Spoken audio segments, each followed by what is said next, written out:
Sebastians Philippine Odyssey. This is going to be the first of a Sunday morning session with Seb. I don't know how this visual is going to come out because last Sunday it was freeze framing, and I think it's doing the same again. I don't know why. I got no idea. So there is no content. It's up to you guys to make the content. We've got a little bit of light rain up here in Valencia this morning. Quite pleasant actually. It's been very hot yesterday, but now it seems to be it's cooled off quite a bit. I was up in the town of Valencia, and I met you meet some really interesting guys on a day-to-day basis here, and one of them has years, and we were talking about the types of housing and how it's changed over the years. I got to tell you, some of the houses up here are just unbelievable. There was one house I saw. It had I think it was something like 12 bedrooms. It was just huge. Too much time. Good morning. Okay, so my old mate Kev, good morning to you. Kev's got a channel, Too Much Time on My Hands, and he goes around and shows a lot of properties for sale and for rent, so you might want to check that out. He does travel videos as well. He's always traveling around. So good morning to you, mate. I don't know if you can tell me, buddy, I'm still having this problem with the frame freezing. It seems to be, I don't know whether it's just the signal up here. It just, yeah, it's a bit frustrating. So I really apologize to all you guys. It's just not flowing clearly. It was okay on the test, but now it just doesn't seem to be coming across. I saw a video last week. I can't remember which vlogger it was, and I thought it might be interesting to get your guys' opinion on. It was basically about, do Filipino guys resent their Filipina girls going out with foreigners? And I did a little survey and I asked some of my Filipino friends, the girls that I know, what they thought about that, and a lot of them said, yeah, there is, and the reason it seems to be is they have a Filipino boyfriend, and for whatever reason, whether it be security, financial, they do end up with a foreigner, and so, you know, there is that resentment and jealousy, which is quite obvious, and I don't blame them. But this does seem to be, it does happen. They don't necessarily stop their relationship with their Filipino, but they do have a foreigner. So I don't know if you guys have had any experiences about that. My last relationship was certainly the case. I found out that she actually had a Filipino boyfriend and was still seeing him whilst I was with her. So that's pretty much eventually why that came to an end. Yeah, I don't know what your take is on it, whether you've had the same sort of thing happen to you. Sound is great, but the screen is freezing. Yeah. I don't know why. I don't know what I can do to change it. Yeah. I think it's my camera. I don't know. I've done videos and it's been okay, but when I do a live stream, it just keeps freezing. So all I can do is apologize, and I'll try and kick on, but it must be frustrating for you guys to sit there and see see my screen go frozen. So it will add for a longer video, I guess. Paul, how are you, mate? Is that the doggy? Is that me, mate, the old dog? I don't know. How am I? I'm good. I'm good. I've been busy. I've been helping a family up here renovate a small house. So I've been painting and putting some vinyl down on the floors and just cleaning up the yard. Like I mentioned, I think last week, that's the biggest thing for me anyway, is to try and keep busy up here, so you don't tend to just hang around at restaurants, and you've got to have a hobby. I know one mate of mine plays golf. A few of the other guys have, they travel a lot. I'm not really into traveling.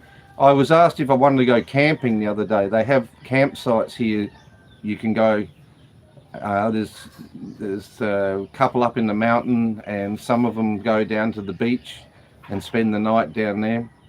I don't know. I'd like to get back into the diving, back into snorkeling and stuff. So, keeping busy is definitely something you've got to do here.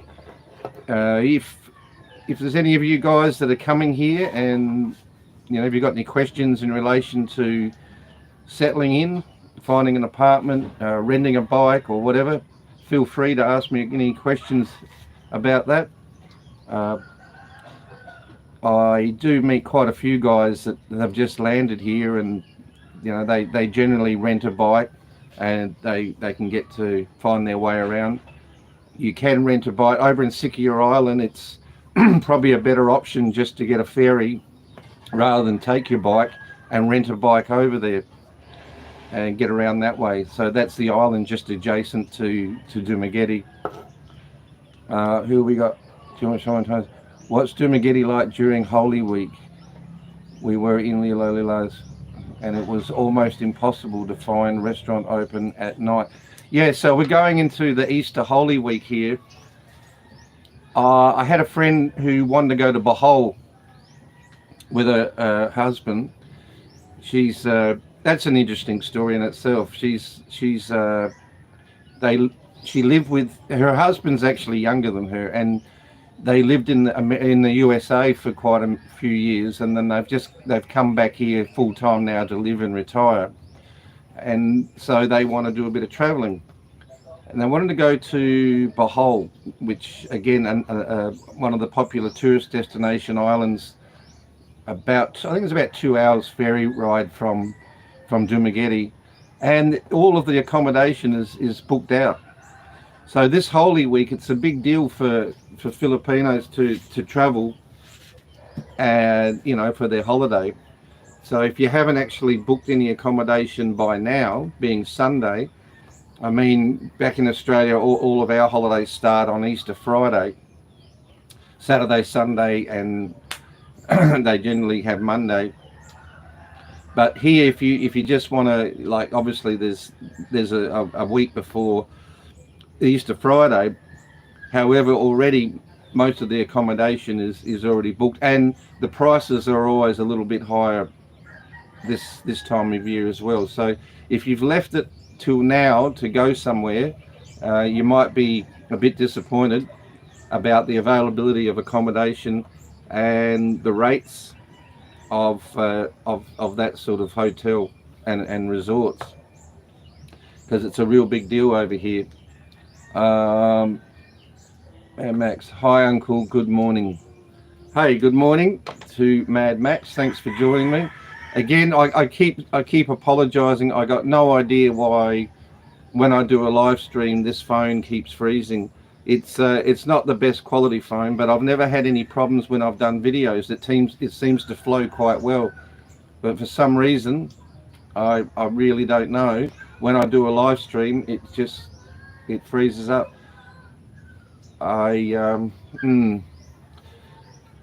So what else has been happening out there, guys?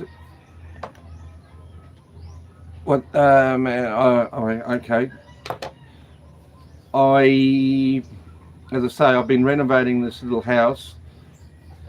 It's taken me about probably 6 weeks now. I've been having to paint it. And when it was actually rented out to an old couple, and they were struggling to keep up the maintenance, so I agreed to give this family a bit of a helping hand and come and do a bit. They didn't have a very big budget, but paint's pretty affordable here. I think I paid for a litre of paint, it was what was it, about 250 peso. So that's, what's that, 1 2 3 4, about 5 or 6 Australian dollars. So things like that were not too bad. It's sort of, it's got a hollow block wall at the bottom, and then it's got what they call a muckin, which is a woven bamboo top, which is quite a typical Filipino style house. So that's coming along nicely. I'm planning to go back to Oslo. I used to live in Oslo for, I think it was about 5 years. I've got some mates over there. I'd like to go back and have a look. I've got a little Jeep that I've got stored there that I've got to get running. So yeah, that'll be next, to go over there and check the Jeep out. Hi Sebastian from Queens, New York. Your live stream just popped up on my homepage. I thought it was Sunday. It's Saturday night here in New York. Well, g'day over there in New York. What time is it? Is it late at night, or so I have to keep putting my glasses on? I'm blind. Thanks for joining us. Here we go. We got some more. Holy Week is busy here as well. I just came back from Palm Sunday Mass. The Saturday evening Mass counts for tomorrow. All right, mate. Yeah. Well, yeah, it is. I'll just mention that it's a very busy, and of course there are people here in the Philippines, and they take it very seriously. They even go as far as, I've seen that some guys actually sacrifice themselves on a cross. They actually have a real crucifixion. They they are a very serious religious group of people here, so it is going to be a big deal for them. I'm looking for Holy Week. Okay, I've got another phone here. This might be better. Hi Sebastian from New York. I remember to guard the privacy and the community. Okay. Yes, so I've got 2 phones on the go here. Let's have a look. What's this one? Everything closed during Holy Week. Yeah, Paul. A lot of stuff is closed. I've got to go to immigration. Hopefully, I don't know if anybody knows out there if tomorrow I can go to immigration, or whether they'll be closed as from tomorrow.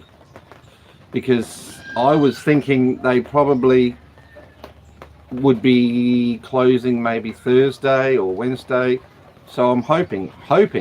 Otherwise, I'm going to have to pay a penalty for being late with my visa. That's not going to be good. Okay.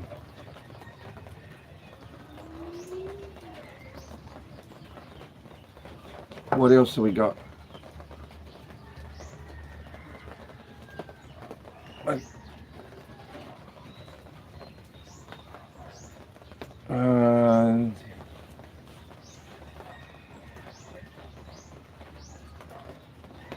Okay. Thanks. Yeah. Thanks for that, mate. Yeah. So they're open Monday. That's good. That's good news. Otherwise, I think the penalty for being late with your visa application, because They do it every 2 months now. You used to be able to get 6 months until they shut it down. If you want to check out one of my videos there with JR Consultancy, he's one of the top guys in organising visas over here. He said to me that it was about 2 months ago I did the video, and that they won't be issuing any more 6 months, so it's only 2 months now. Of course, you get your 30 days on arrival, and then I think you can go to 2 months, or there might be 30 days after that, and then you can go 2 months. So I don't think it's that more expensive, but it's just more of a hassle having to go into immigration more regularly and go through all the rigmarole of waiting for your passport and getting it stamped. And they have something here for you guys that are coming. It's called an ACR card, so it's like an ID card, so you don't have to carry your passport around with you all the time. You can just show this ID card, which is not a bad idea. I think that's annually, every 12 months you've got to renew that. I couldn't take my chances since I'm going back to the US next Sunday. Yeah, too much time on my hands. He's going back to the US next Saturday for, I think it's 6 weeks, and he's been gracious enough to come back for my birthday. 8:15 in New York. All right. So is it? You got winter there at the moment in New York? Is that you going through a bit of a cold spell? I hear the winter there's I hear the winter there is obviously you have like a white Christmas or whatever. You have snow, or you're in summer now. We're just going into summer at the moment. Yesterday was quite hot here actually. This morning I woke up and there's just a little bit of rain, and it's dropped the temperature, so it's quite pleasant. So yeah, I'll be Oslob's where the whale sharks are. If you're coming over here, it's really worth having a look at that. When I first went there quite a few years ago, it was I think I went there about 9 in the morning, and there was about 6 people. You go there now, you've got to be there at 7 or 8 in the morning, and there's like 600. They give you a ticket, and you can just go and have some breakfast or something and come back close to your time, but well worth going to have a look at. So that's from Dumaguete. You've actually got to get a ferry back towards Cebu Island, and then you can take a bus to Tanawan where the whale sharks are. But it's a bit controversial because they actually feed the whales and keep them in the area. They're not in a net or anything, but they do feed them. They did go away for a couple of months. I remember a few years ago. Maybe they have a migration or a breeding pattern that they take off for a while. So okay, we've got another comment. Let's have a look. I didn't know it, but evidently the ACR card is mandatory. They were telling a guy who was been there for 59 days that he had to get one with extension. Yeah, and it costs extra. I don't know how much is the ACR card. It's 4,000. Yeah, I think it's an extra 4,000. So when you go for your extension, I thought you had to be here 6 months to get your ACR card. 3 months, I thought maybe. But there's a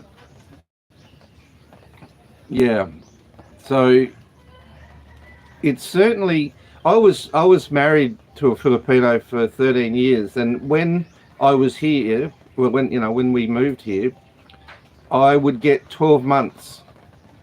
So I could get a 12 months plus a 12 months extension, which was very good. So now I'm single, I've got to keep going in and getting a 2 months extension. I mean, it's not a hard process, but it's just having to actually roll up to immigration down in Dumaguete, and you hand over your passport, and they generally tell you to come back the next day, and they, do whatever it is. The 2 months extension, I think it's around nearly 3,000 now per 2 months. So his was a total of 7,000 plus he got another 2 months. Yeah, I think 4 months. 4,000. 4,000 for ACR card Oh. and 3,000 Yeah, for yeah, extension. yeah. That's why it's 7. Yeah. So the ACR card and your extension's about 7,000 peso, which is what in US that's about 150 bucks, I think, maybe less, 130. Because you guys are doing pretty well, the US dollar now, or to the peso. I was talking to a guy from the US yesterday. I think it was 56 peso to the US dollar. Australia, it's 35. Lucky us. 35 peso to the US dollar. Yeah. But that's just the way it is. So yeah, no more 6 months. JR was telling me that they were reviewing it. I did hear you can go online and renew it, but I don't know how that works, because I would, maybe you can be accepted online for 6 months, but I would think you'd still have to take your passport in with some sort of maybe application reference number or something that you can photo shoot or download or whatever online. So I don't know whether that's still the case. My Philippine friend laughs when they hear that it is hard for female to leave the Philippines. New York area itself has a Philippine population of 200,000. They say that's a myth. Well, I don't know. I have rarely been in Australia to a town or a city that doesn't have a large Philippine population. They certainly get around. The mainly the girls. That's obviously a large percentage of that would be their husbands or their fiancés or their boyfriends, want them taken back to the US to give them a bit of a taste of what it's like to live in the West and the opportunities. It's funny, an observation I made, and that is we've got so many foreigners coming here to the Philippines from Germany, US, Canada, Australia, and a lot of Asian countries want to go to the West. So it's a pretty obvious thing that they want to go there for the financial reasons, that they can earn a lot more money, but I think a lot of them fail to understand that it's a lot more expensive. So to scale for your daily wage and for the expenses, I mean, somebody asked me, a Filipino friend of mine the other day asked me, because I was talking about my rent an apartment here in Dumaguete, and that's a pretty reasonable rent. It's only a 1-bedroom studio apartment for 11,000, and that includes the electricity and the water. That same apartment, probably say in Sydney or Melbourne in Australia, you'd be paying at least $500, at least 500 plus a month, which say in Australian it's about 20,000 peso. Yeah, 20,000, maybe 25,000. So it's all relevant, but a lot of the Filipinos back in Australia, there is a large population, and they do tend to group together. Like one will get a job in a hotel or a hospital or something, and of course they network. They all get together and try and help each other for job security, and they get them jobs. Most of them, not all, but most of them working in hospitality, housekeeping in international hotels, and aged care is a big one. I got my ex-wife into aged care. That you had to do a full-time course for caring for the elderly, which is a big thing here.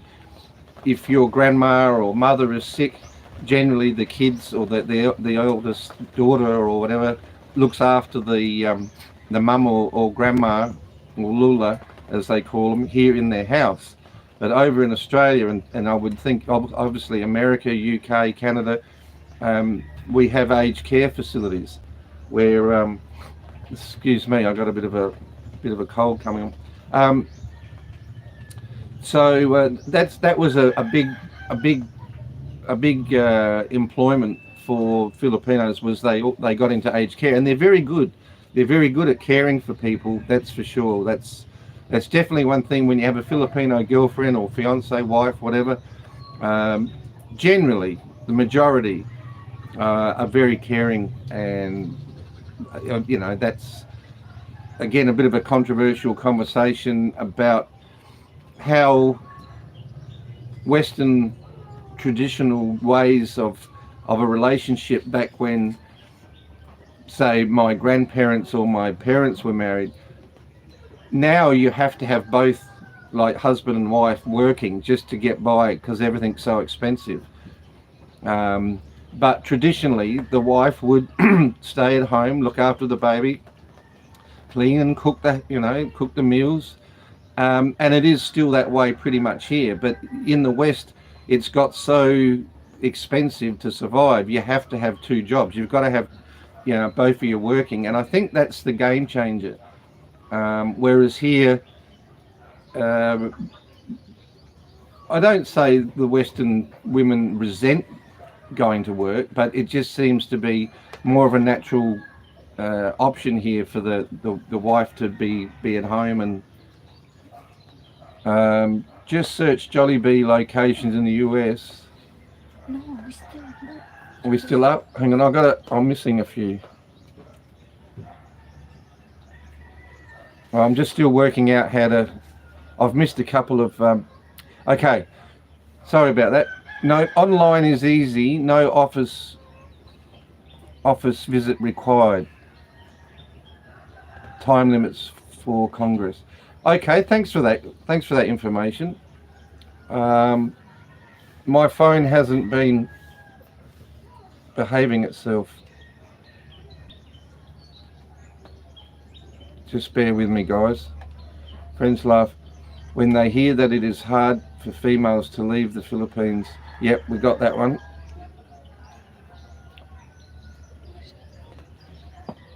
What scams happen in the Philippines? Why ever bother? What scams happen in the Philippines to look out for, mate? You know what? I've had my fair share of scams. I think, and look, again, I don't want to be derogatory just towards Filipinos, but I have seen my fair share of scams here for sure. And some of them are. I'll give you an example. Well, I'll give you a couple of examples, and I'm not saying that doesn't happen anywhere else in the world, but these are two that seem to come up quite regularly. One of the things is once you take a girlfriend and she moves in with you, it's not like in the West where perhaps the girlfriend has her own apartment or whatever. She moves in with you. You have a discussion and you agree that yes, I love you. I want you to live with me, and I'll give you an allowance. Now, sometimes the girl comes from another island and moves in with the foreigner, and is 100% reliant on that relationship for her allowance, for her food, and for a large majority of the time, maybe she has children already, Maybe those children are living with her mother back on the island she's from. So the whole family support network is reliant on you. Now, what happens if you guys start sort of drifting apart and you think to yourself, well, you know, I don't want to be in this relationship anymore. Now, she is devastated financially, absolutely desperate to keep that relationship going. Even if, I don't know, maybe you caught her out on, you know, chatting to somebody or whatever the reason might be that you just think things aren't working out. It's very, very hard at times for you to disconnect that relationship because she's so reliant on you. And one of the, not, I don't want to say if it's a scam, but one of the desperate measures that they can, and it's happened to me, is when you stop the support for some of these girls, is they'll go to some very, how would I say, desperate measures to try and keep that relationship going. And they can accuse you, even if you haven't, you know, you're not guilty of doing that particular accusation, of perhaps, you know, I've even heard of one guy actually had to go back to his country because he was accused of raping a young girl, because he stopped, he just wanted to break up. And that scam, out of desperation, I've heard a couple of times, sexual abuse. And it doesn't even have to be sexual abuse. It can be just verbal or some sort of aggressive sort of action that you may have shown towards her. So that's one example. There was another a bit of a well, I knew this guy. He was an old guy from Germany. I think he was about 83 years old, and he had a beautiful house here in Valencia. And his live-in partner, he wasn't married to her, but he'd been with her for 20 years, living in Germany. And they had a caretaker here in the house. And what happened there was that his partner gave the Filipina power of attorney should they go through with a sale of the house. And what that caretaker did, that was looking after the house, was sold it for something like 900,000 peso. Now, the house was worth probably in excess of 15 million, but she pawned it, which is quite common here. If they need some money, they will pawn some land or their house, and they have a time limit to these pawn sharks to pay back. But the interest is 20%, something like that, a month. So what happened in that instance was the girl pawned it, didn't tell anybody. I actually went to the house, and there's this guy with his security entourage inside the property, had taken the lock off the gate and showed me a deed of sale and agreement for 900,000 peso, which is like, you know, it's the house was just immaculate. It was so I tried to help the guy, and to this day I don't know if he knows, because I don't have any contact with him as far as messenger or anything like that. But that's another scam. The loan sharks, you know, your girlfriend or wife or whatever, can pawn the house. Or if you've built the house, and as I said before, they had a Philippine boyfriend before, or a husband even, you might come home one day and the husband will say, well, this is my house now, it's bye-bye.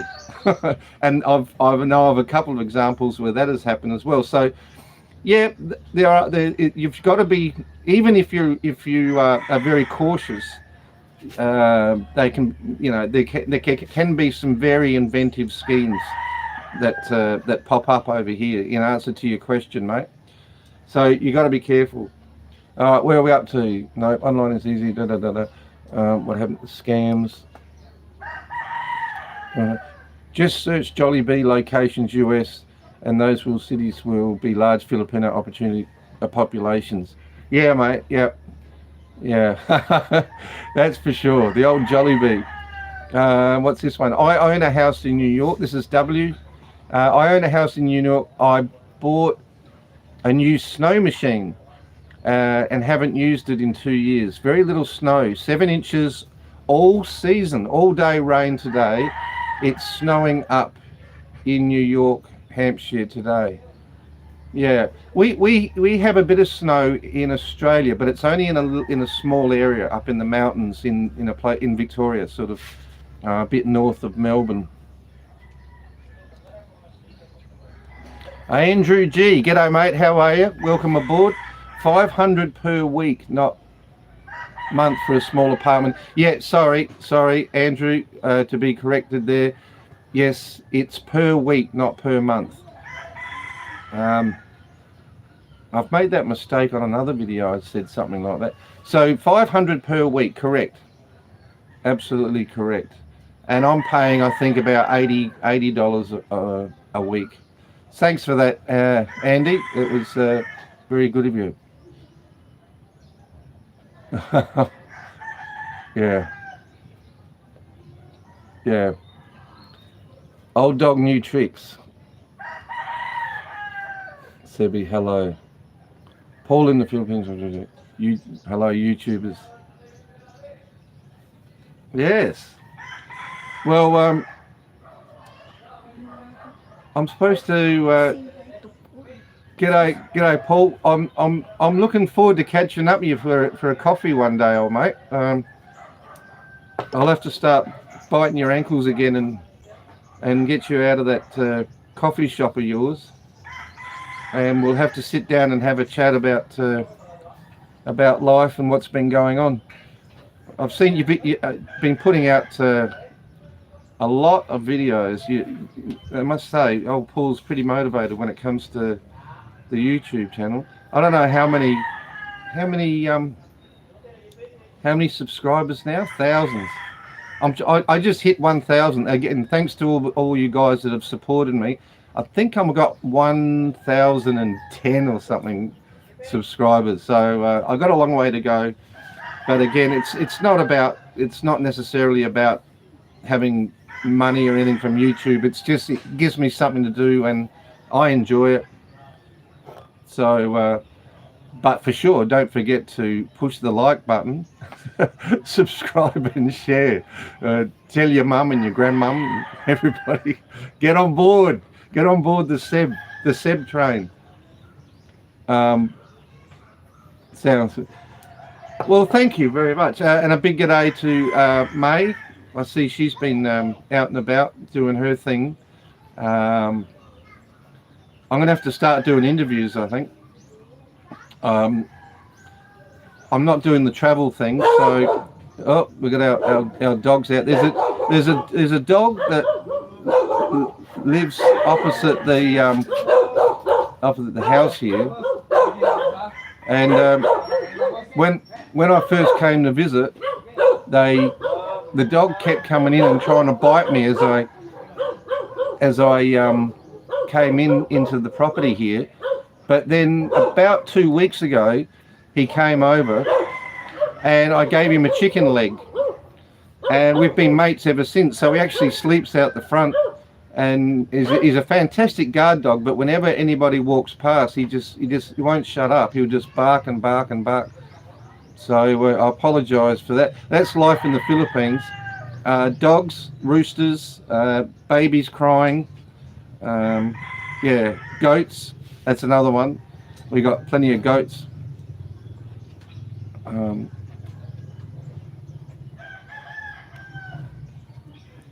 Okay. So, yeah. Where were we? I've got to. Yeah, it's the thing about living, I guess, in the Philippines in general, but especially Dumaguete or Valencia, on a day-to-day basis, you tend to run into people from all over the world. With you'd be sitting down having a coffee or whatever, and you'll kick off a conversation with somebody, and obviously you say where you're from, and they could be the US or Canada, or there's a lot of German guys here as well. Some have been here for many years, some have only just landed the day before or 1 week, and you talk about their life, their history, their careers. I mean, some of these guys have had amazing careers. I mean, there's a lot of ex-military retired guys here, a lot, especially from the US. But some of their duties, I mean, some were in, they did some very sort of secret missions that they went on, and their duty that they told me about their experiences. I also have met many guys, and they come from like one guy was a pilot, for flying fighter jets, so he had an interesting story. But a lot of guys and other guys have had their own business. Talking about scams, I met a guy yesterday actually. I think he's about 79. He's an engineer. He was an engineer, and he had a couple of corporations in America. He sold them all. He had a Filipino wife, and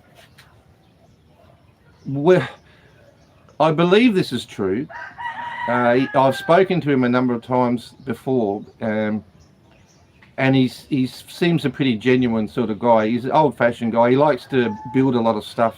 He's living here at the moment, and he told me that he had sold his corporations for something like 17 million US, and he put it into a fixed term or trust account, and every month he would transfer the interest from that account, and that's and that was a lot of money. That was it was, I don't know what it was hundreds of thousands of dollars he transferred. But somehow his wife had watched him a number of times, and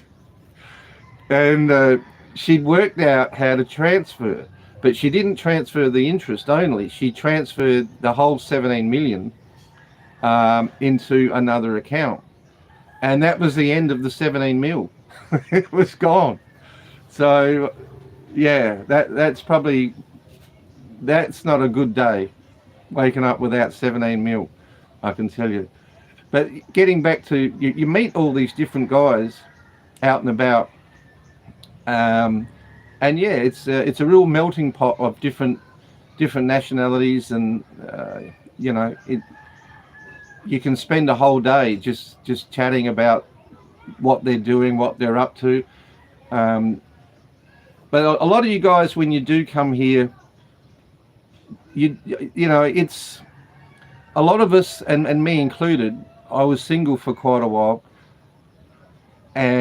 before I met my girlfriend before, and you really have to, and I've heard this said in a number of videos, you really have to slow down and just make sure your choice of partner is really genuine, because I know, again, a couple of guys, they've come over here, they've met someone online on a dating site or whatever. Within 1 week, they're planning to get married or to get engaged, and next thing you know, within a few weeks, the first thing they do, it tends to start, the trend is that they'll buy their girlfriend a phone, which is a pretty normal request over here. The girls love their phones, and they love their iPhones and things. So generally speaking, the first request is for a phone. But then I know guys that, again, only a matter of weeks, and they've bought a motorbike for the girl. And within a few more weeks, they're looking at houses and properties and getting married. So, if you found the right one and you completely think that's it, that's going to be it for life, good luck to you. But my advice would be just to slow down and just test the waters for a while, because you know buying a house is a big thing here, a very big thing, because you can't own the land, and once you invest money, I do know of some guys that have sold their house, and even some of them have made some money, but very few and far between. So once you decide to do a capital investment here, you pretty well have to sort of decide that if you walk away from it, that's it, it's done. So yeah, just slow down, take your time, and I'm sure you'll get that phone request to start with. uh, okay, Johnny V, great advice, Sebastian. Thank you. I try my best. Andrew G, you should interview some of the interesting people you meet. More content, more views. Mate, I do. You know, it. Well, I think most of you'll be aware that there is, certain vloggers, especially here in the Dumagetti, that do interviews, a lot of interviews with different guys. I have actually offered a couple of guys that I found very interesting, and some of these guys are just private. They're very, not secretive, but they just don't feel comfortable talking to the world about their life experiences. Me, I'm a different cat altogether. I'll talk about anything, mate. It doesn't worry me. But yeah, some of the more interesting guys I've come across, engineers and ex-military and stuff, I'd love to interview them. And another challenge is catching up with them again, or getting their, you friend them on Facebook or whatever. And if some of you guys want to chat to me, my Facebook, send me let me know what your Facebook name is, or send me a request, because I do get a lot of requests, but I don't know who everybody is. So my Facebook name is Sebastian Hart, Heart, and you'll see my my ugly head sticking up there, and more than happy to have a chat to you. And especially if you're coming to Dooma and you haven't been here before, yeah, drop us a line. But interviews, I will probably do. I did have one guy who'd done quite a few missions in Iraq. He was quite an interesting guy, and he was gonna do it, but then I sort of lost track with him on Facebook.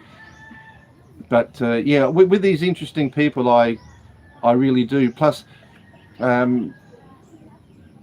mean, Kevin, too much time on my hands. He does a great job doing real estate. So I don't really want to get involved with what other people's niches are. I'm a bit of a mixed bag when it comes to content or subjects to talk about. I'm sort of all over the place. I should really focus on maybe one mainstream thing and go with that.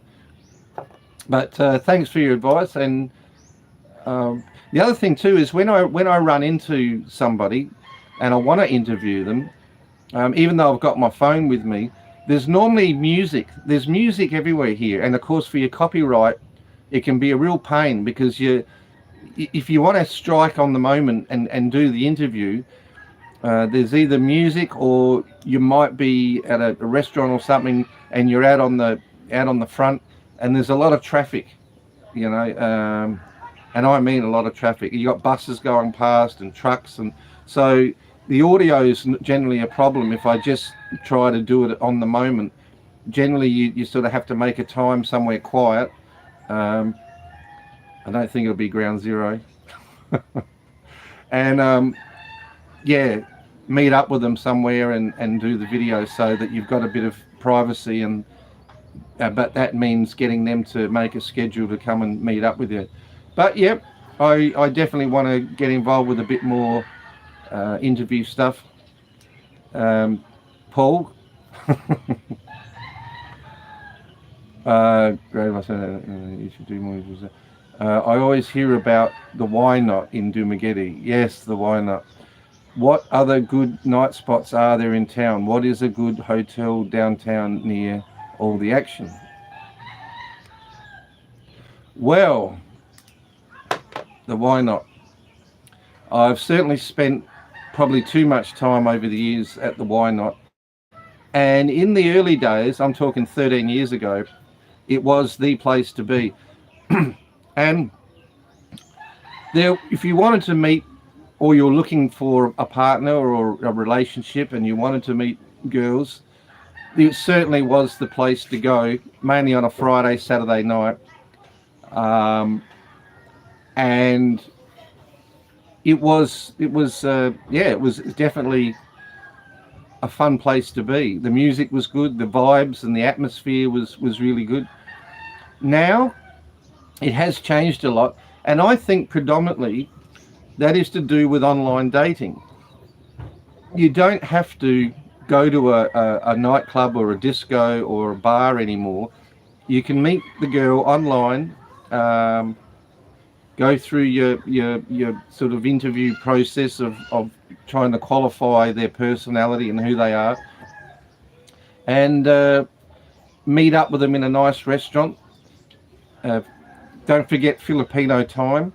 I had a guy yesterday, an older guy from Australia, and he said, "Oh, I've been talking to this girl online, and I wanted to meet her at the boulevard, and we were going to go out for dinner." And I said, 5 o'clock. 5 o'clock, I'll meet you. Well, anybody who's already here in the Philippines, or if you're coming, there is such a thing known as Filipino time. So if it's a 5 o'clock appointment you've got for a dinner date, I would say make it be patient, because you probably won't see her until 6:30, maybe. So, and when they say they're coming, that means they're on their way. That means they're getting in the shower, and then they have to do their makeup, and then they have to wait for a tricycle. So, yeah. But the point I was making about why not is most of the guys now, most of the girls that used to go to Why Not out of necessity to meet somebody, i.e. foreigners, they just do it online now. So they don't necessarily go to bars and discos and things like that. As far as, are there any other night spots or places like that similar to Why Not? Not really. There's the Tiki Bar down at North Point, which is north of the port of Dumaguete, where there's a lot of new restaurants. When I first came here, that was just all wasteland. There was nothing there. But now there's quite a lot of restaurants, and I believe there's a place called the Tiki Bar that does have predominantly mainly Filipinos, but there's a lot of nice girls I hear on a Friday night that get in there. So there's a bit of a plug here for the Game On Sports Bar down on the boulevard. Big shout out to you guys. There's an Aussie there that owns that now, and they have live bands every night, I think, now. So, and that's a nice place. It's right on the I won't say beachfront, but water, seaside, and the music there, they have quite a lot of bands. So that's somewhere you could have a look at. Very friendly waitresses, cold beer. So there you go. There's a plug for the Game On. I always hear about. One of the things I have noticed with my friends in Dumaguete is that none of the girlfriends from Dumaguete, I am guilty of that as well. Yeah.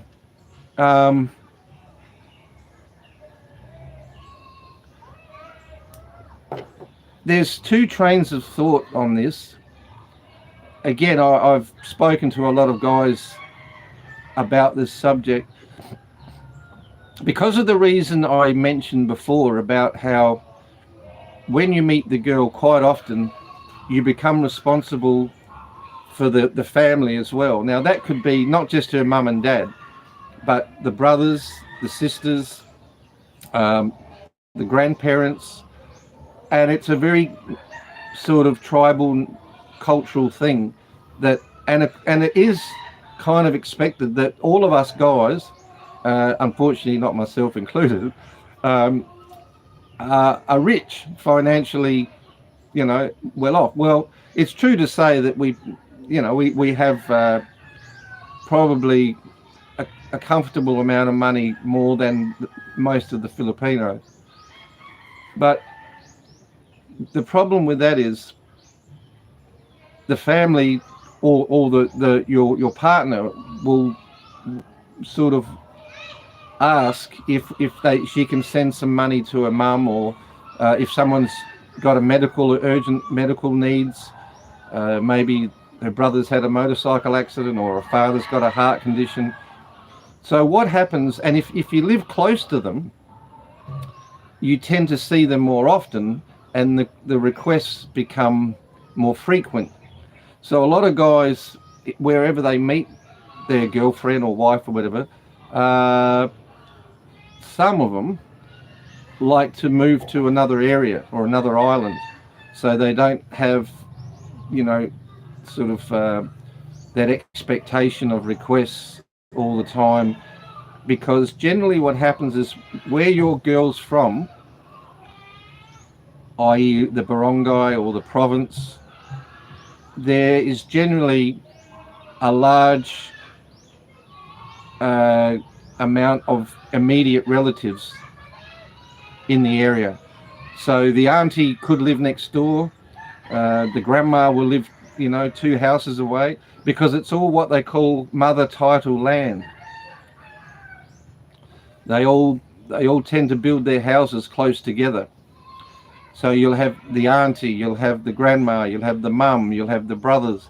And if you decide to build a house or live close to that family community, you can rest assured that there will be some sort of financial expectation for, whether it be for rice or to pay the electric bill or whatever. And that's why I think my old mate there is saying a lot of guys bring their girls to Duma from whether it be from Manila or Cebu or wherever. They have that privacy to sort of, not have the obligation all the time of the expectation of financial assistance, if that makes sense. Is it easy to meet girls at Why Not, or is the music too loud?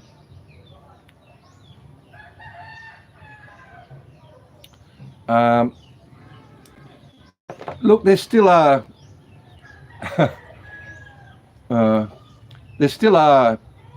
girls in Why Not. The general opinion now is, and in Philippines in general, and nothing against it, is that you're finding in nightclubs transgender.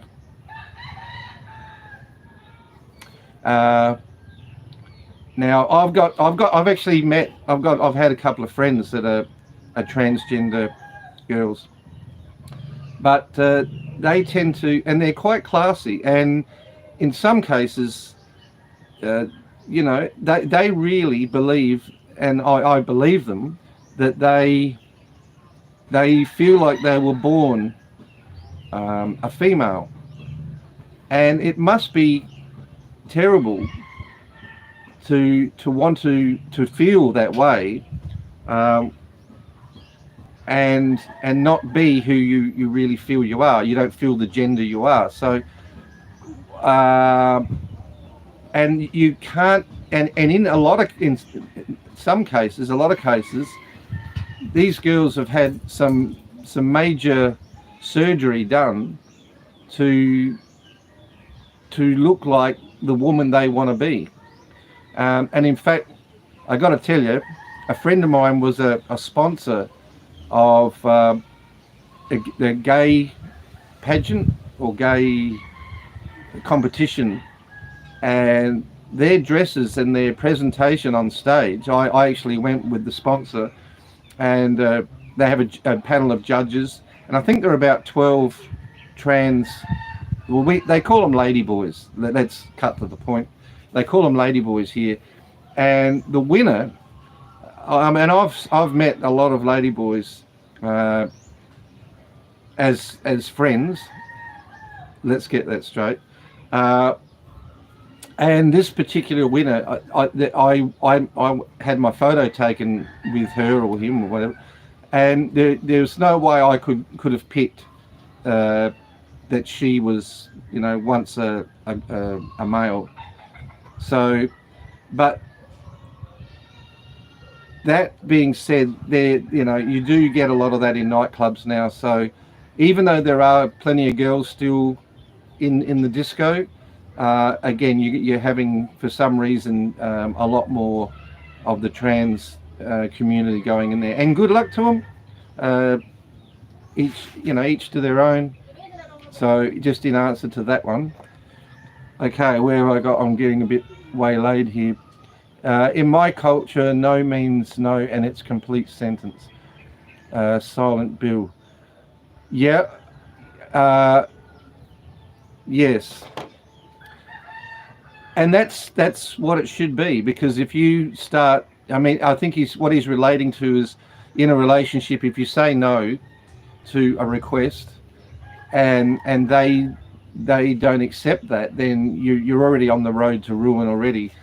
So, you can be reasonable. You can, if the requests aren't too out of control, but if you say no early in the piece and she doesn't like it and gets a bit of tempo, a bit of a mood on, then maybe it's time to find somebody that's a little bit more receptive to your needs as well.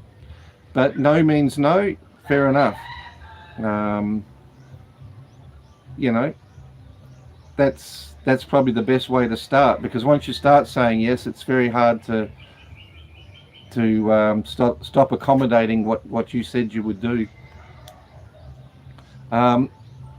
Glasses time. David Duke. Here's the deal. You cannot start off generous, then back pedal. It's easier to start off cheap and then maybe build up to your comfortable. I will not be forced to pay if it's needed, if I can. No, well, that's right. And again, that's a good comment there, Dave. Thanks for joining in, mate. If you start off, and I see it all the time, and it actually overinflates the economy here too. I see guys fly in. They can't believe, compared to the US or Australia or Germany, how affordable like a beer or a packet of cigarettes is, or even getting a tricycle, like a pedicab for transport. Your average pedicab around Dumageddon, which is basically a sidecar with a motorbike that you can hop in and they'll take you around, is around 20 to 30 peso around town. Now, I've seen these guys come in the town and straight away they'll even give them 500 peso or 100 peso. And of course, these tricycle drivers, they think it's Christmas. But there, what happens is you set the precedent for the rest of us guys living here. These guys are on holidays for a few weeks, and if they blow a few $1,000, it doesn't matter, because they've just come from the winter and they're here in paradise. But if you start off spending big and taking them out to flash restaurants, and my advice is taking them to McDonald's or somewhere like that. Actually, what they really like, even when I was in the dating scene, I was guilty of it. I'd like to try and take them to a nice restaurant and all that. But if you ask them first, what's your favourite food? Where would you like to go? It's one of the burger outlets here called Jollibee, and they love it. You get a bit of fried chicken and some rice with a Coke, and they're in heaven. So yeah, you're right with that comment, mate, and that is just start slowly. I know it's nice to you know, you think these guys have got a very hard life and it's hard to survive here, and that's true. But if you start at the, you know, if you start at the top, there's only one way to go, and that's down. So just start mid-level. Um, um, I made the fatal mistake on one of my first dates, giving her the menu, and she ordered most of what's on the menu, then took it home to her family. So these days now, I tend to hold on to the menu and give her 3 selections, and hopefully that's accommodating to her.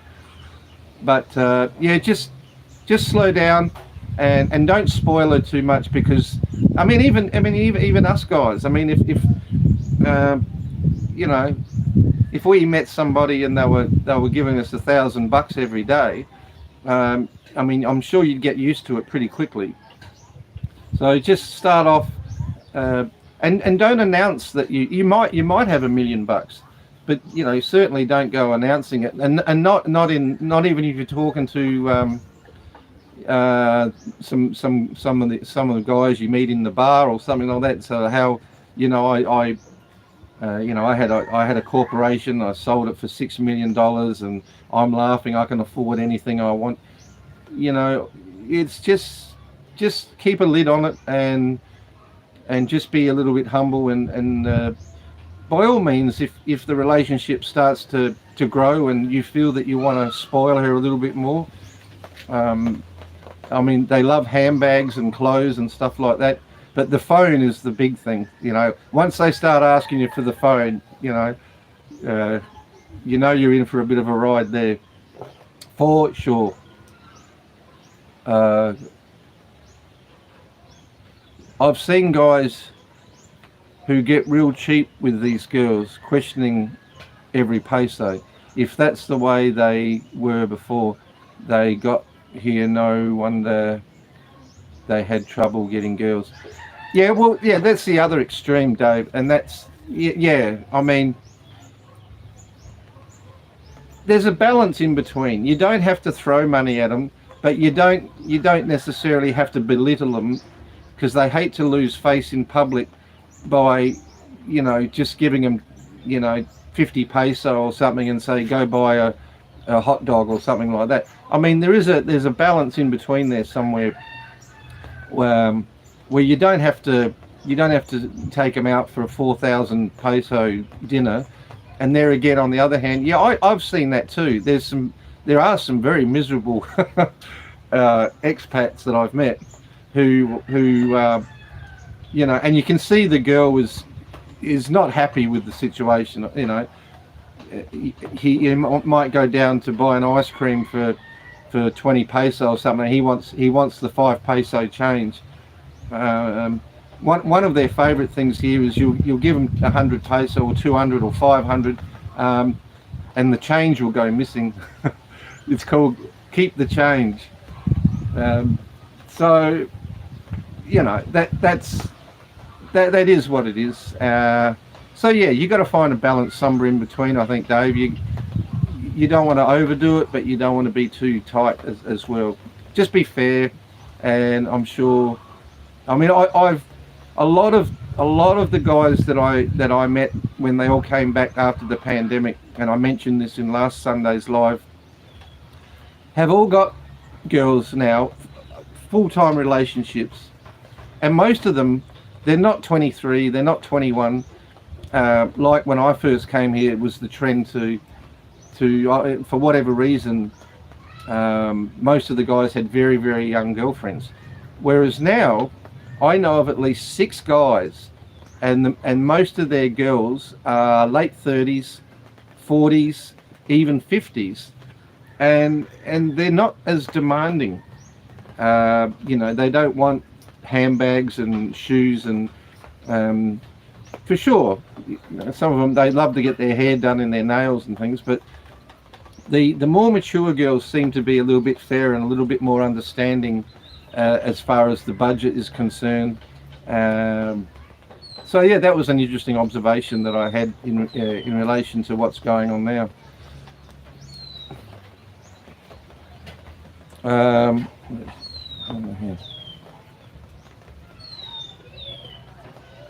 Okay, Kevo, Jenny Lynn was poor and happy with everything when we first met. Not now. I was talking about buying a little 4x4 Suzuki truck for rainy days. Yes, I want to get one of them too, mate. And now, a big shout out to my niece there. Caught dead in one. Yes, well, whose fault is that, I wonder, mate? Living, and it's natural. You know, it's just natural to try and give them something that they've never experienced, and you do. You spoil them. I've done it. You know, I'm guilty. When I had a bit more money than now, I would definitely buy clothes and handbags and and motorbikes. I think I've bought about 3 motorbikes, and I don't have any of them. So yeah, I mean it's human nature, isn't it? I want to get one of those little Suzuki vans too. Again, I know quite a few of the guys here that have got. They're basically what they are for you guys that may not know. They're a little. Well, they come in different styles. You can get a van, or you can get like a little pickup tray top, or you can get like a dual cab. But they're very small. They're little Suzuki vans.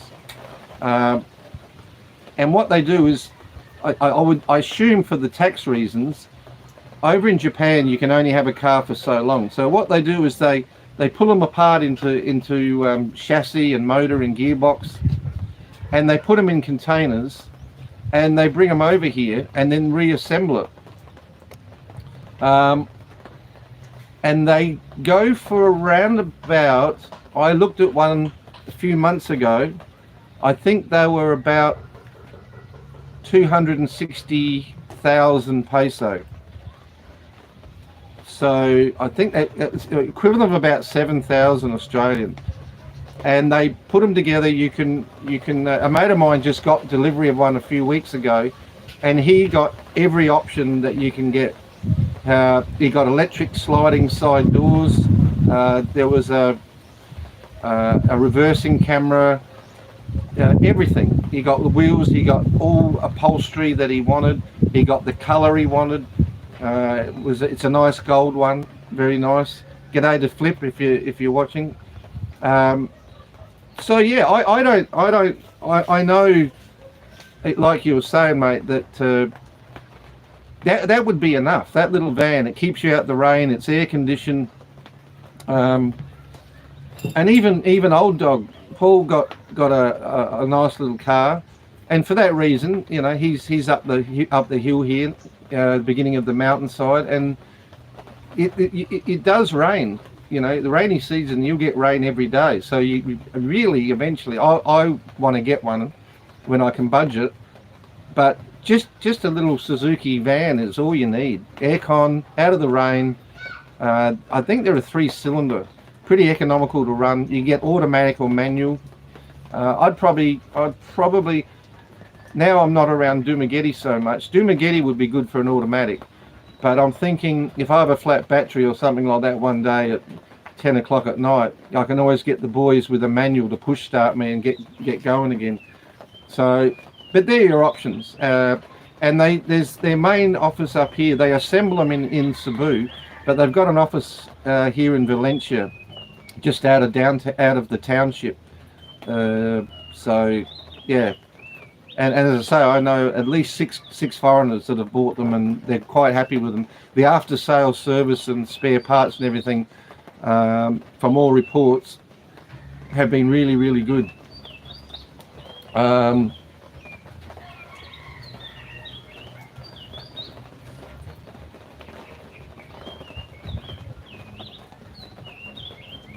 Yeah, it is. Yeah, I'm just reading here, term limits for Congress. What happens you describe is what happens when you choose a dependent partner. Well, you know what? Most of the times, and in fact, I should let the cat out of the bag, but I'm going to do a video probably this week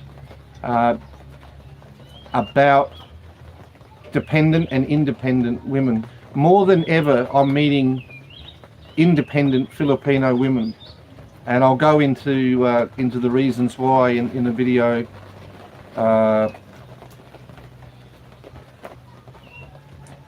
next week. So I'm just reading Jesse Smollett. Over 30, they know more about life. They are women. Hey, women are women. Yeah, absolutely, Jesse. It is. I've had my fair share of younger girls that I've dated, and yeah, the maturity level. I mean, if you like to date a girl that's constantly on her mobile phone, not saying that age has will change that, because just about everyone, most of the girls I know now, whether they're mature middle-aged women or younger girls, I know one girl that I've offered to pay for her surgery to have her phone removed from her hands. But definitely when they're in their 30s, late 30s, they definitely have more life experience. And I think when I look back, yeah, just I had a lot of problems and a lot of dramas with the younger girls, and the expectation. They're not shy, and also I think they kind of know that if you're not going to accommodate them, they're young enough to move on. And especially on you know, some of these dating sites, it's no problem for them just to go down the line and pick another guy that will accommodate them. So whereas maybe women that are a little bit more mature are sort of starting to worry about the years going past, and they're a little bit more genuine, and they seem to be just overall more considerate to the budget and to your needs. And most of them, of course, have got kids, and they might be teenagers or even going to university or something. So definitely the more mature women are definitely an option for you guys. I know a lot of the younger girls, they're stunningly pretty and beautiful. But there again, you know what, there's something about Filipino women. They can be 39 and they're still just beautiful. You know, they look after themselves, these girls really do. You know, a 40-year-old woman can look like a 28-year-old, which gets a bit messy and a bit yeah, dangerous when you see a 23-year-old and she tells you that she's 23, but she might be 18 or something. So there's one to watch out for too. Make sure you see their ID if they're very young.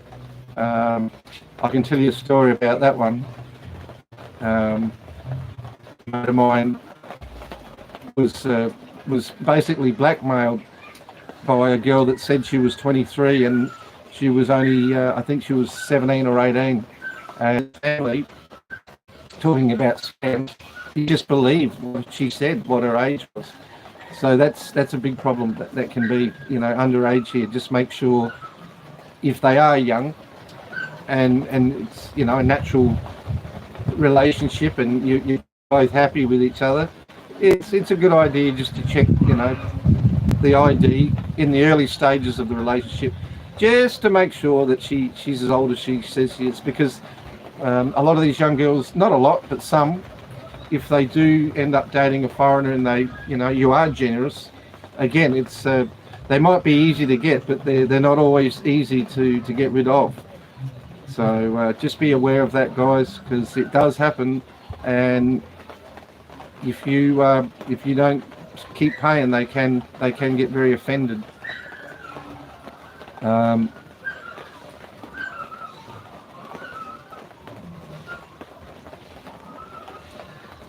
Yes, mate, I would like a chariot. Probably pink. So a chariot, guys, for you guys, hang on, I'll skip one here. A chariot is a little three-wheeler trike. Is Art Bell in Dumageddon? Taz. Art Bell. What's Art Bell? Taz. I don't know what you mean, Art Bell. I should probably, but I don't.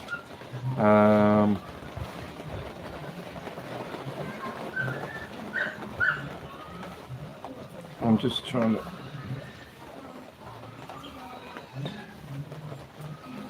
Yeah, that's true, mate.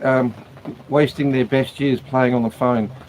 They love the phones. Absolutely love it.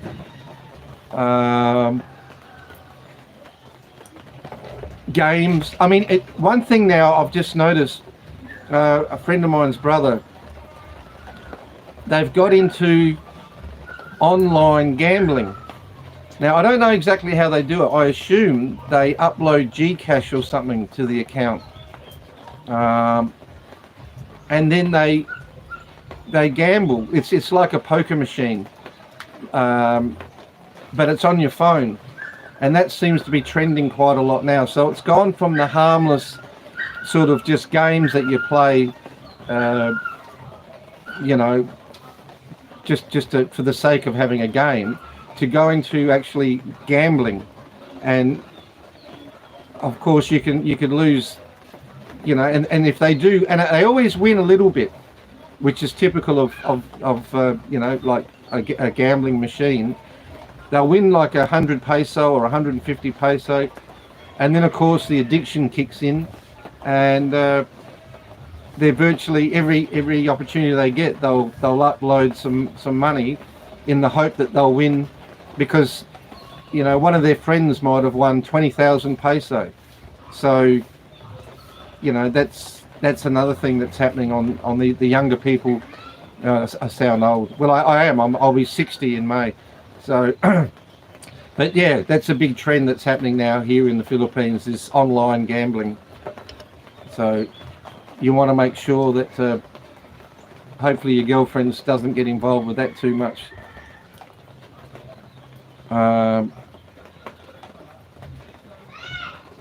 Yep, okay, mate. Too much time on my hands. So if you guys, him and Jen are going to do a live stream in a few minutes. So you might want to jump and have a look at him as well. He's done amazing, you know, on his channel for the time that he's had it. We actually met at Ground Zero. I'd say it was over a year ago now.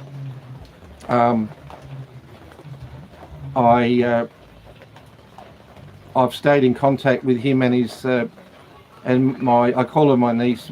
She calls me uncle.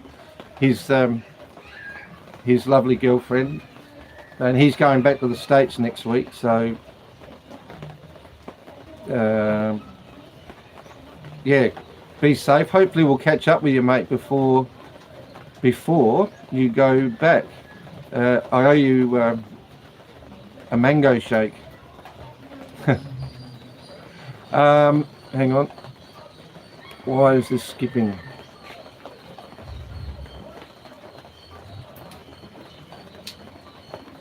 Okay. Kelvin wrote, good chat, mate. You're giving some truth bombs here.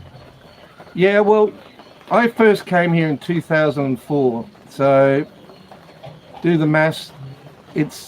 I've seen a lot of stuff go down here, and I've personally experienced a lot of stuff, and not all good, I can tell you. I mean, I built a 2-story house on 4 hectares, which I don't have anymore. I've had cars, I've had motorbikes. I had a bar.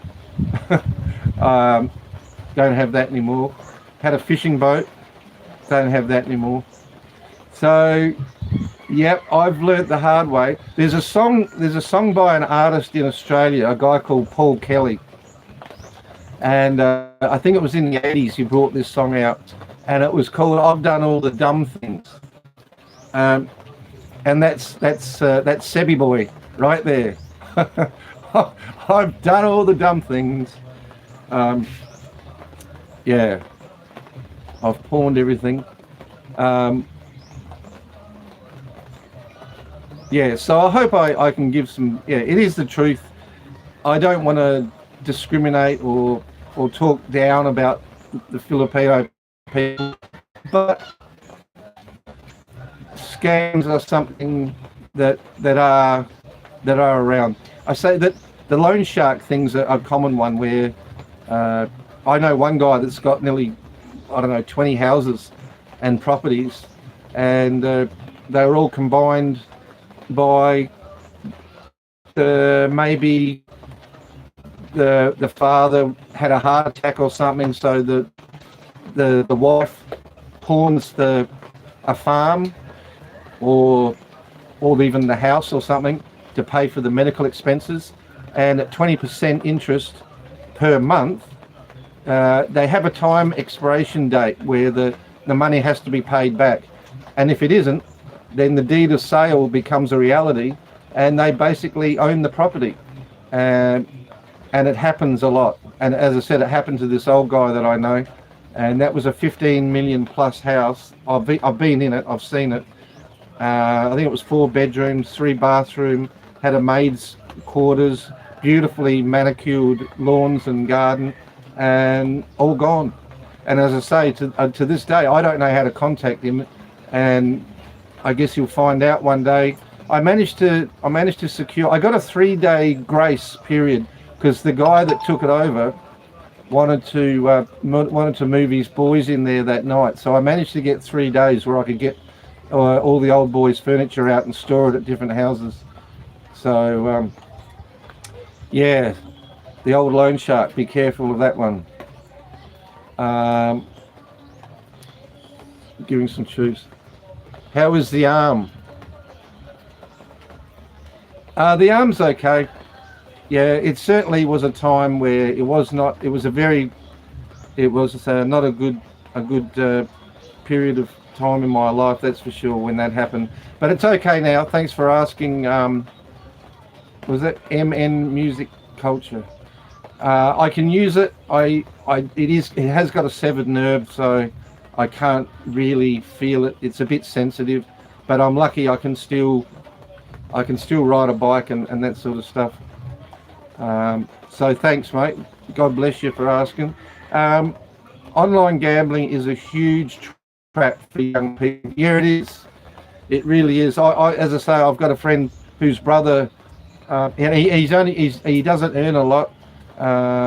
He's got kids, and he's struggling. I guess that's the whole thing. Is they think that they can get out of the poverty trap by getting a big hit and winning some money, and yeah, so it's very addictive for these guys on the chance that they actually make some money. But that's gambling all over the world, eh? I had a fiance one time, and back in Australia, and she was totally addicted to what we call pokie machines, where you put your money in your $2 coins. And I got the bank statement one month, and she'd overdrawn like over $1,000 Australian. So yeah, it's not good, the gambling. So just keep an eye on that. If you notice that your girlfriend, whatever's doing a little bit of, it just comes up like you keep pressing the thing and it rolls down like I don't know, what do you call it? We call it, yeah, you have to line up all of the jackpots. So it is becoming a real problem here for.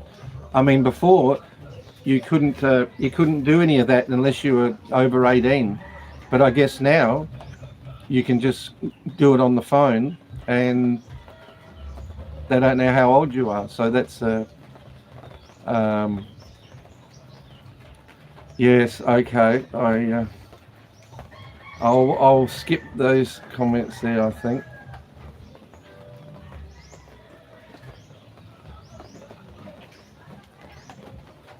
Okay, right.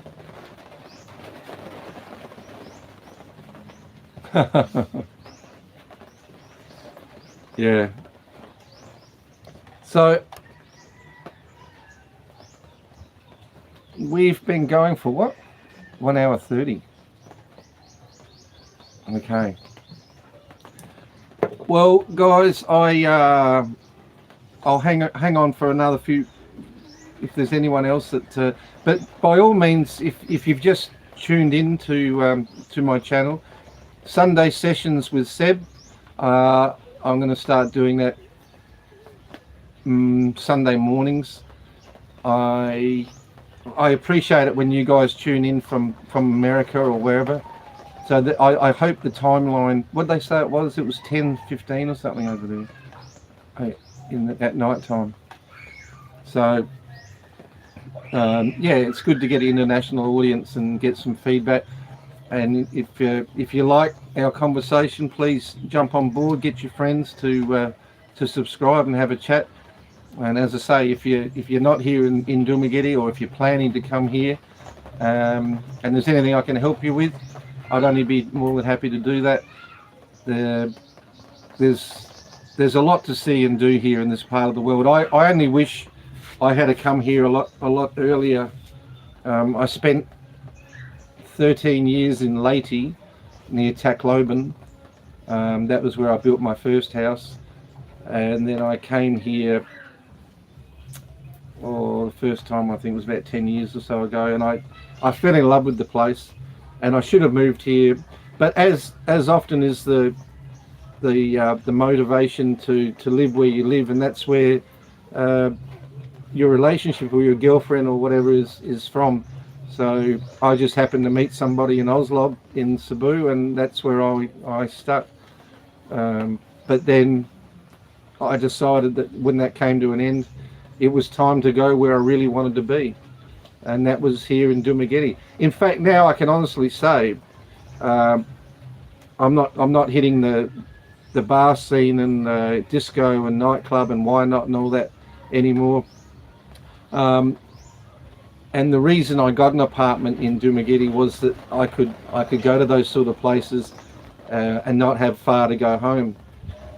But having said that, now that sort of I've calmed down, and I really like Valencia. It's a lot cooler, it's a lot quieter, there's no traffic. Dumaguete for me now is, I've still got my apartment there, but I do like to come up here a few times a week and just chill out in the park centre there. Actually, today is market day, so every Sunday they have fresh produce, and I've even seen a few foreigners there now with stalls. So there was, I think, a Swiss guy there doing crepes or waffles or something like that. So yeah, I might even do an Aussie style barbecue there. Let's see how I go. Seb's sausage sizzle. So Frank, cheers mate, Frank Ellis.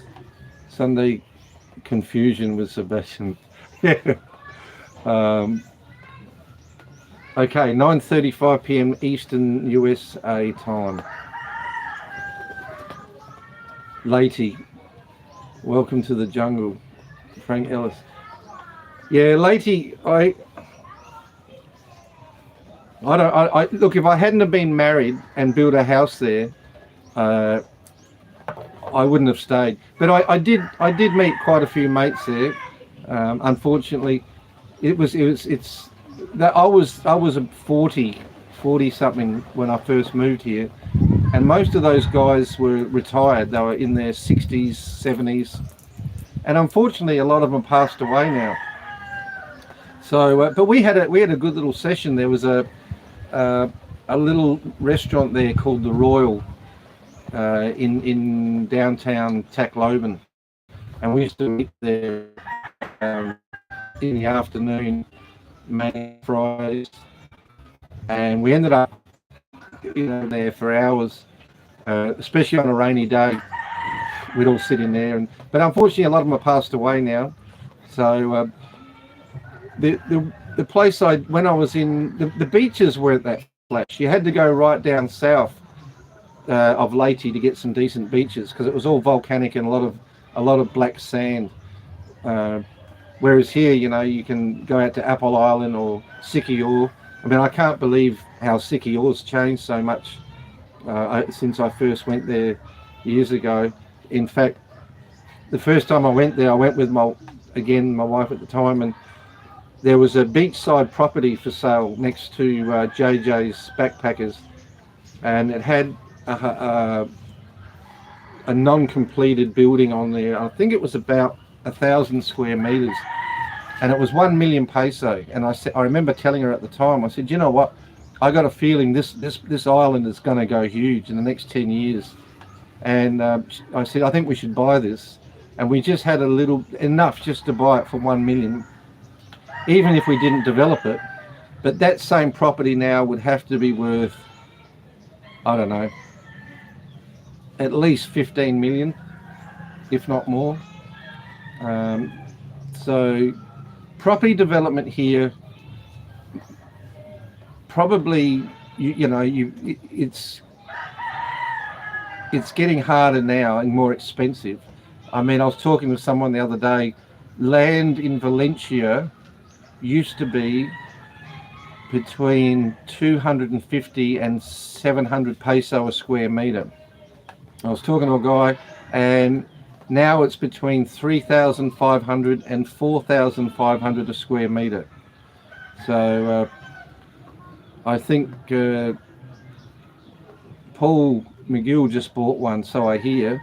I don't know what price the square meter was down there, but it's and congratulations for that, old mate.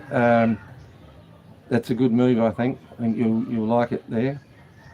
But yeah, that's just to show you that, if you had built like 3 apartments a few years ago, even now it wouldn't be a bad investment for you guys that are selling your house, and you can do a corporation, or you can, if you do have a girlfriend or fiance or something, you can do a 25-year lease if you put it in her name.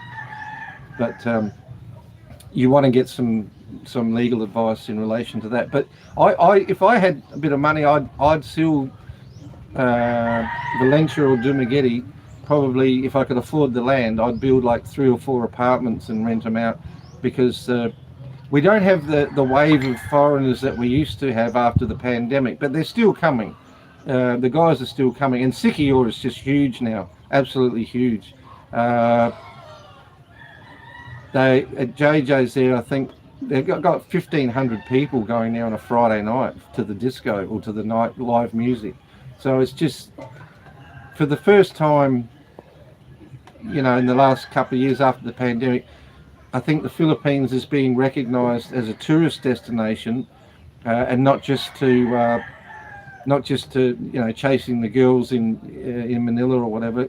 It's actually become a world destination for tourism. I mean, it used to be Bali or Thailand, but now with the whale sharks and Sikior Island and the exposure that Valencia's got with the hot springs and the waterfalls, I mean, it's just a beautiful natural place to be here, with the mountains and the hot springs and stuff. So yeah, it's changed. It's really changed, and as I say, there's a lot of single young Europeans coming over here, German, from Denmark and Holland and wherever.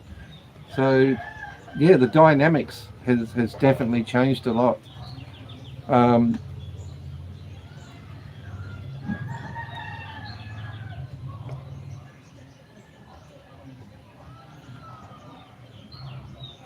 Okay, W. For the next live mention, that is Philippine time. So will not miss.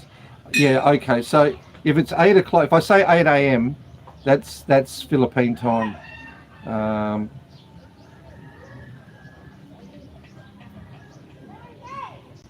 okay, the tourism is about the same number as 2015 now. Well, that's interesting. It just seems to me here in Dumaguete, and especially Sikio, um, maybe they're sort of a little bit different. But if that's the stats, then yeah, that's interesting. I would have thought it would be a lot higher than that now. Um, but yeah, fair enough. As I say, I just from when I went to Sikio a few months ago, a couple of months ago, and yeah, it seemed to have such a lot more people than I remember. And Dumaguete, you go out down the boulevard there. There's just a lot more people. I mean, we've still got the expats that come here to live, but down the boulevard, I see a lot of young, mainly European guys with backpacks coming here. So I think what they do is they either come from Bohol, and then they get a ferry to Sikior and then to Dumaguete, or they coming down from Oslo from the whale sharks, and they'll get a bus which is about a 20-minute ride to a place called Liloan, and then you get on a fast craft, a ferry, and that's about 25 minutes across to Cebulan, which is again another only 20 minutes to downtown Dumaguete. So from the whale sharks in Oslo, in about an hour and a half you can be in Dumaguete, and for probably about 250, 300 peso. So you get a bus, ferry, and just get a jeep or a tricycle from the port of Cebulan to Duma. So don't forget, guys. I'll just see. What are we be going? An hour and 42 minutes. So yeah, I'll be doing. I'll as I say, I'll do a session, Sunday session with Seb on Sunday morning around 8 a.m. So that might be still early enough for you guys in the US to jump on board and say g'day. So and if you do want to, if you think of something you want to know about, as I said, I'll talk about anything. I'm not shy. That's for sure. And if you happen to be in Dumaguete and you see me around town, come up and say g'day. I'd love to meet all you guys. It's good to have a chat and talk about the old YouTube. YouTube's definitely not as easy as I thought it would be, but luckily I get help from people to do the editing and stuff like that when I do videos and the live stream, and it's fun. And I believe Giselle is doing a live. I don't know if she's already finished or whatever. She's another mate of mine. Jump on and have a look at her channel. And don't forget, Too Much Time on My Hands. Check out Jen and Kev. They do a lot of good stuff. And a big g'day to Paul and May. And thanks for all your support. Alright guys, so I guess we'll sign out now. I think I need another coffee. What's the time here? The time here now is, I don't know.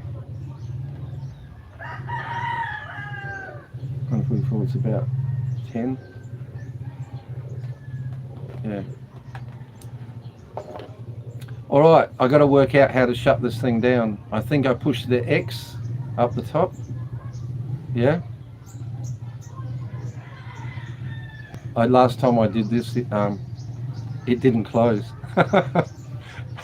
It kept running. See you next Sunday. All right, Joe, thanks very much. The X, I push, and that should shut me down. All right, thanks for your support, and we'll see you next week. I'll probably put a video out this week sometime. I've been doing a lot of shorts. Because I just happened to see something, And instead of getting involved with all the editing process, it's just easy for me to push the button and it uploads. The last one I did was I just come across weird things that you don't probably see in the West. The last one I did was construction workers in Dumaguete. These guys were like 4 or 5 stories up on a little bit of scaffolding, building this multi-story building. And you know, I heard about that years ago, but it still happens. You know, they don't have any nets, they don't have any safety harnesses or anything. They're just standing on a little bit of pipe, you know, 5 stories in the air. It's just amazing. And I nearly did one. The old jeepneys are still here and running, in which they've been around for probably after the war, I guess they first started. But I might whack another one out of the jeepneys, which are very popular form of transport still here in the Philippines. Well, the breeze has just come up. So I'll sign off now, guys. Thank you very, very much for putting up with me. Don't forget, if you want to send a friend request, just it's Sebastian Hart, H-E-A-R-T, on Facebook. Oh, my dog's back. Hello. Say hello.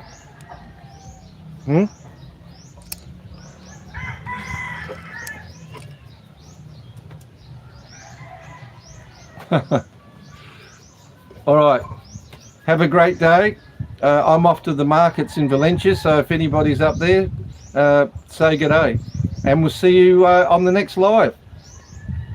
Cheers, guys.